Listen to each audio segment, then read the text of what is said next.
हरे कृष्ण। राधे राधे। कार्तिक मास महात्म्य अध्याय 12। इतनी कथाएं सुनने के बाद महाराज पृथु नारद जी से प्रार्थना की, हे देव ऋषि, आपने कार्तिक महात्म्य, कर्क चतुर्थी व्रत और गृहस्थ धर्म के बारे में मुझे इतना कुछ बतलाया है।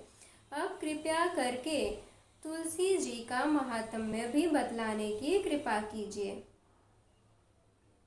नारद जी बोले, हे राजा पृथु, प्राचीन काल में शाहाद्री क्षेत्र के करवीरपुर में अत्यंत ज्ञानी धर्मात्मा तथा ओम नमो भगवते वासुदेवाय मंत्र का जप करने वाला धर्मदत्त नामक एक ब्राह्मण रहता था।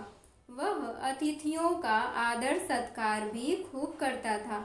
एक दिन प्रातःकाल एक प्रहर रात्रि शेष रहने पर वह ब्राह्मण पूजा की सामग्री लेकर भगवान के मंदिर को जा रहा था कि इतने में उसने सामने से आती हुई एक अत्यंत भयंकर राक्षसी को देखा।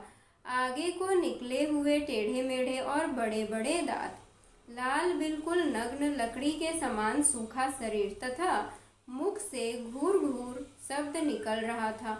ऐसी भयंकर राक्षसी को देखकर भयभीत धर्मदत्त ने अपने हाथ का तुलसी मिश्रित जल उस पर फेंक दिया। जल में मिश्रित तुलसी दल शरीर पर पड़ते ही उस राक्षसी के समस्त पाप दूर हो गए और वह हाथ जोड़कर धर्मदत्त के पैरों पर गिर पड़ी। तब धर्मदत्त ने पूछा कि तू कौन है और किस पाप के कारण इस दशा को प्राप्त हुई। अपने पापों से मुक्त हो चुकी वह राक्षसी कहने लगी, सौराष्ट्र देश में भिक्षु नामक ब्राह्मण की मैं पत्नी थी। मेरा नाम कलहा था। मैं न तो अपने पति से मीठे वचन बोलती थी और न अच्छा भोजन व फल ही खाने को देती थी। इस व्यवहार से दुखी होकर जब मेरे पति ने दूसरा विवाह करने का निश्चय किया तो क्रोध में आकर मैंने विष खाकर अपना शरीर त्याग दिया।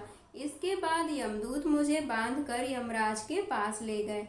वहाँ चित्रगुप्त जी ने मेरे अच्छे बुरे कर्मों का लेखा जोखा बताते हुए यमराज जी से कहा, हे महाराज, इसने अपने जीवन में कभी कोई शुभ कार्य नहीं किया, सदैव अपने पति से द्वेष करती रही है।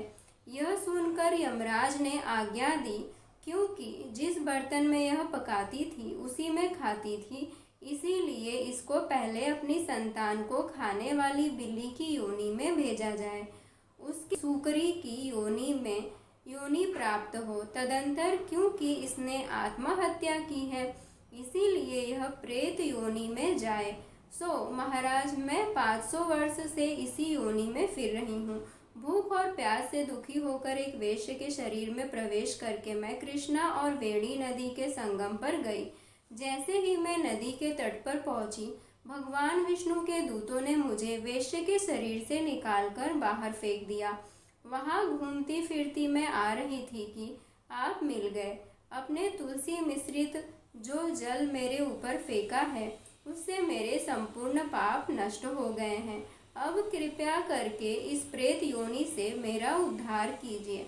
राक्षसी से सारा वृत्तांत सुनने के बाद ईश्वर भक्त ब्राह्मण धर्मदत्त ने कहा, तुमको देखकर मुझे अत्यंत दुख हुआ है। मैं जानता हूँ कि तुम्हारे पाप अधिक तथा पुण्य बहुत कम है, इसीलिए मैंने अपने जीवन काल में जितना कार्तिक मास का स्नान और व्रत किया है, उसका आधा पुण्य तुमको देता हूँ। इससे तुम्हें उत्तम गति प्राप्त होगी। इसके पश्चात ब्राह्मण ने जो ही ओम नमो भगवते वासुदेवाय मंत्र पढ़ते हुए तुलसी मिश्रित जल से उसका अभिषेक किया, वह प्रेत योनि से मुक्ति पाकर अग्नि के समान दिव्य देह धारण कर देवी लक्ष्मी जी के समान रूपवती हो गई। इसके बाद उसने ब्राह्मण को नमस्कार किया। तभी भगवान विष्णु के पुण्यशील तथा सुशील नामक 2 दूत वहां पर आए और उसको विमान में बैठाकर वैकुंठ को ले गए। उन दूतों ने धर्म के स्नान व व्रतों का आधा पुण्य दिए जाने के कारण ही इसकी मुक्ति हुई है। हे विप्र, अपने इस त्याग, भक्ति और कार्तिक स्नान के प्रताप से कालांतर में तुम राजा के कुल में जन्म लोगे और अंत में वैकुंठ धाम को प्राप्त करोगे। हरे कृष्ण। राधे राधे।